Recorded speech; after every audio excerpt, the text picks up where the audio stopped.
എടത്തിരുത്തി ഗ്രാമപഞ്ചായത്തിൽ SSC വിദ്യാർത്ഥികൾക്ക് ലാപ്ടോപ്പുകൾ വിതരണം നടത്തി.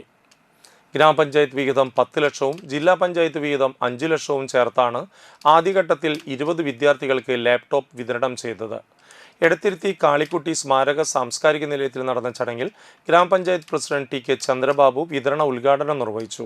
വൈസ് പ്രസിഡന്റ് ശൈലജ രവീന്ദ്രൻ അധ്യക്ഷയായി. Secretary KV Saneesh, assistant secretary Tessy, ആരോഗ്യ വിദ്യാഭ്യാസ standing committee chairman MS Nikhil, panchayat അംഗങ്ങളായ PA Shameer, Sajida Puthiyaveettil, Hena Ramesh, Shini Satheesh, SC promoter Akhila തുടങ്ങിയവർ സംസാരിച്ചു. SC വിദ്യാർത്ഥികൾക്ക് ലാപ്ടോപ്പ് നൽകുന്ന പദ്ധതി നമ്മളെല്ലാ വർഷവും പദ്ധതി പണം വെച്ചുകൊണ്ട് നടപ്പാക്കി വരുന്നു. ഈ വർഷവും നമ്മൾ 10 ലക്ഷം രൂപ പഞ്ചായത്തിൻ്റെയും 5 ലക്ഷം രൂപ ജില്ലാ പഞ്ചായത്തിൻ്റെയും അങ്ങനെ 15 ലക്ഷം രൂപ പദ്ധതി ഈ പണം വകയിരുത്തിക്കൊണ്ട് അപേക്ഷകൾ ക്ഷണിച്ചുകൊണ്ട് ലഭിച്ച എല്ലാ അപേക്ഷകരിൽ നിന്നും ഏകദേശം ഒരു 35ഓളം വരുന്ന അപേക്ഷകരെ നമുക്ക് ലഭിക്കുകയുണ്ടായി.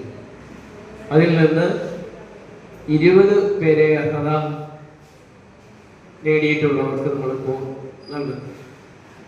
ഇനിയും പലരും അതിന് മതിയായ രേഖകൾ നൽകാനുള്ളവർ അത് നൽകുന്ന മുറയ്ക്കും